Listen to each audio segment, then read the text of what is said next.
Sorry about the noise in here today. Got the fan going and the oven open. It's pretty cold in the shop. So, I just got a delivery from Columbia Coatings. I ordered some candy translucent red, some candy translucent blue, and this stuff called powder water. Now the powder water is supposed to be able to mix with your powder coat in a 1-to-1 ratio by volume, not by weight, and it will turn your powder into a brushable paint. So, probably, kind of pasty. At any rate, I've been struggling with masking, although I am going to try again today. We'll do that together. If you're struggling with masking, I'm thinking this could be a solution, where you can brush on your lines over masking tape while the part is cold, let it dry, air dry, and then pull your masking tape, and then cook it. That may solve my issue with masking. Although I may solve the issue with masking today, I'm trying something new on the partial cure. I'm going to partial cure at a lower temperature and see if that stops the massive issue I've been having with adhesive sticking to the part. Well, they really wrapped the hell out of this stuff. At any rate, we have a sign that needs to be finished off today. There's your powder water. I'm not sure what's in here, but I'm sure it's some kind of solvent for polyester type of powder coat. So I'm thinking on the bottom here, I might heat this up brown and then do the rest of the bird, all the stripes, in the candy red, and then do the stars part of the flag in the candy blue. It should look pretty good. I mean, even if this doesn't turn out the way I'm envisioning it, it should still look pretty cool. But there's only one way to find out. So I've been waiting on the delivery. The delivery came today of the paint, and now we're going to get the gun loaded up, get the stuff masked off that needs to be masked off. The only debate right now is what am I going to paint first, the blue or the red. And I did notice there's different curing temperatures on these two. So both are cured at 10 minutes, and one's cured at 400. The blue's 400, and the red's at 375. So I'll have to be aware of that when I set up the oven. The other question mark for me is the back side of the sign. Now, normally the back side of the sign doesn't really matter that much to me, and it really doesn't this time either. I mean, signs typically hang on a wall, so especially signs that have words. So you're only seeing one side of the sign, but I'm curious what's going to happen on the back side of the sign with all the blow-by. So let's get the bottom part heated up first, and we'll get that colored, temperature colored, and then we'll move on to high temp masking.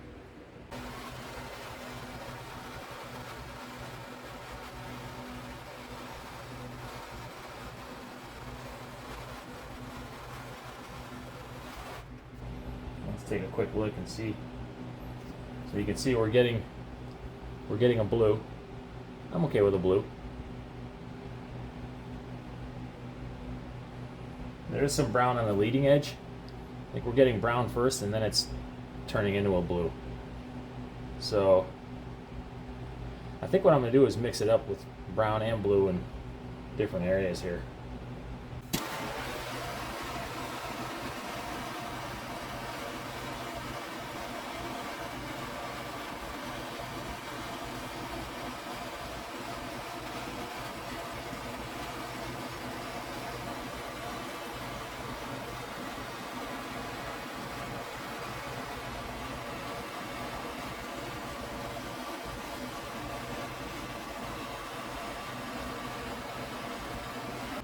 I like the way the transition from brown to blue is almost iridescent, but I kind of like this, the patchiness of it. So we're going to leave it like this.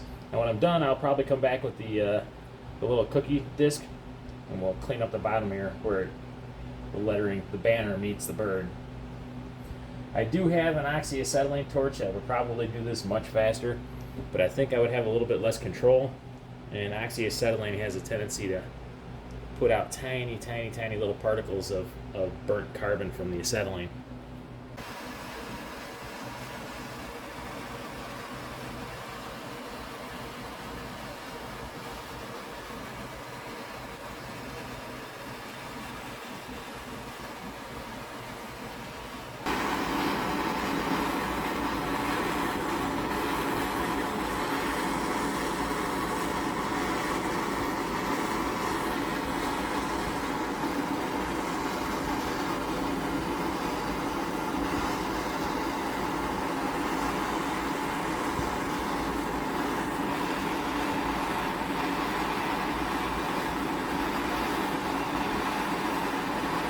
Yeah, it definitely goes brown first. So keep that in mind if you're going to try this. You're going to get a brown before you get a blue.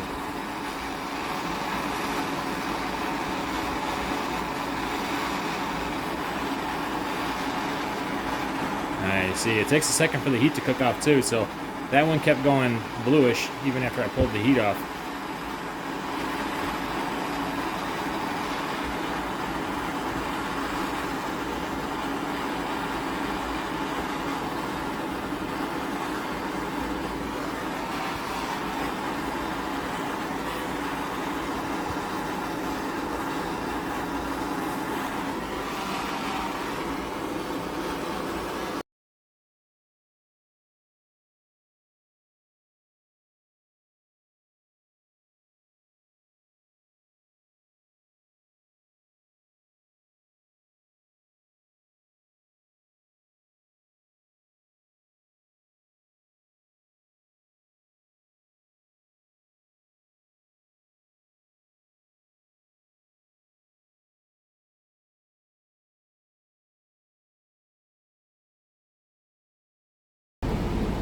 Alright, so we're all taped up. I use foil to cover the big areas. We're going to shoot the red first. What I'm going to do now is change over the gun, because the gun has a different color in it from the last time I used it yesterday. So we'll get the red translucent candy in there, and we'll get going.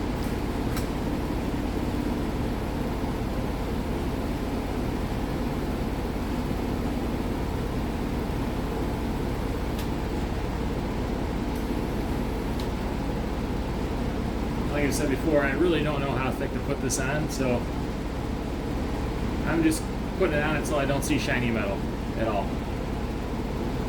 I can still see imperfections through it, and that's fine. I don't see any shiny metal, so we're looking good. I think. I really don't know.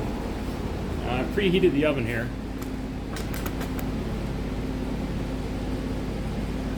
Preheated the oven to 200. So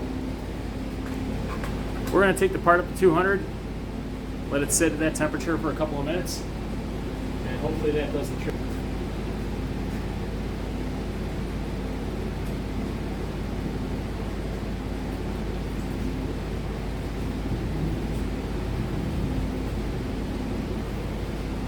And my temp dropped down to 150 when I opened the door. So as soon as we're back up to 200, I'll shoot a temperature on it, but my guess is it's going to take a couple minutes to get to 200, and then I'll have to leave it in for another couple minutes beyond that. I gotta say, this looks great. Now, I'm not going to turn the lights on because it's going to turn a fan on, and I don't want this part to cool down too fast. So I'm picking these out by hand. It's only heated up to 200, so at any rate, it's leaving nothing behind. And this seems to have done the trick. I want to give a big shout out to Unknown Coatings. I would not have got this figured out on my own. And I have heard and read that getting this off of here before it cools off will make your life much easier. So I'm kind of rushing to get this off. I actually probably should have left the stuff on the bottom on here because I still have to spray the top. But as you can see, worked out perfect where I did it. That turned out good. And maybe I could have picked a better taping off path, but all in all, not too shabby. And I think once I powder coat it with the clear, it's going to look pretty decent. So I'm going to let this cool down for a minute, and then I'm going to tape here and down here and foil the rest of this off, and we'll get the blue on. Okay, so one thing I noticed shooting that translucent, I didn't shoot it thick enough. It's pretty close, and when the clear coat goes on, it's going to be fine. But I'm going to need to make sure I shoot the blue a little bit thicker than I shot the red. You can see, you guys might not be able to see from your angle, but there's a little bit of light thinness to it right here. And then where the hooks were, there's a little bit of thinness. Clear coat should cover about 90% of that up. We're going to find out. And hopefully this doesn't peel up when I put the masking down. I don't know if this is going to stick. It was very brittle on the aluminum foil when I was removing the foil from this red coat. So hopefully this is not brittle on the part. Hopefully it's really bit in. We're going to find out. There's only one way to know for sure. Now, the really awesome, great news is I finally was able to get masking done with no residue, clean lines. I've always been able to get clean lines, but I've always had virtually every speck of adhesive that was on the tape is left behind on a part. I did one sign where it was a 2-foot circle, and almost the entire center part of it was vinyl adhesive. And that whole sign,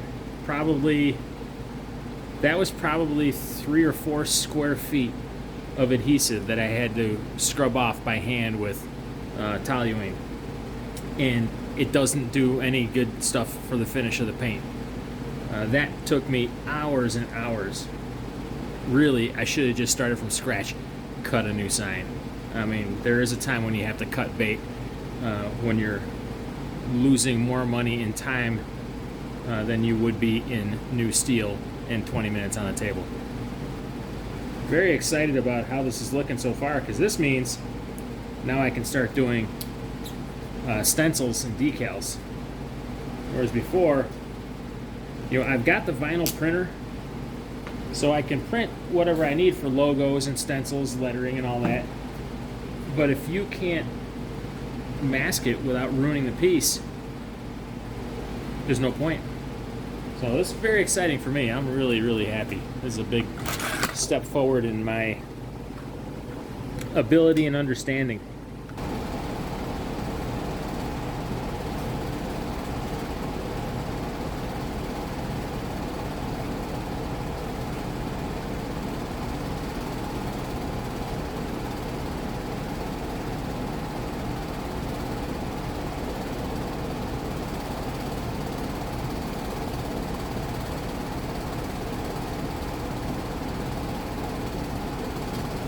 Okay. That is definitely a little bit thicker than the red that I put on. Hopefully it's not too thick, but I think it's going to be just right. If the transparency level is the same, that is.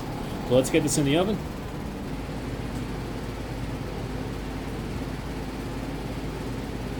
And while that is getting partial cured, I am going to swap the gun over to the clear coat, because clear coat is going on next. We're going to clear coat the whole thing.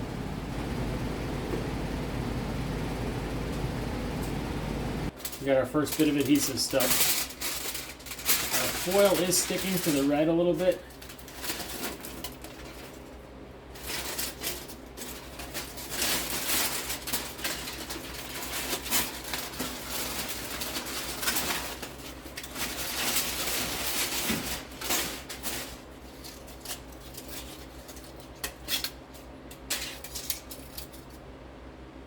Not too bad, but a little bit.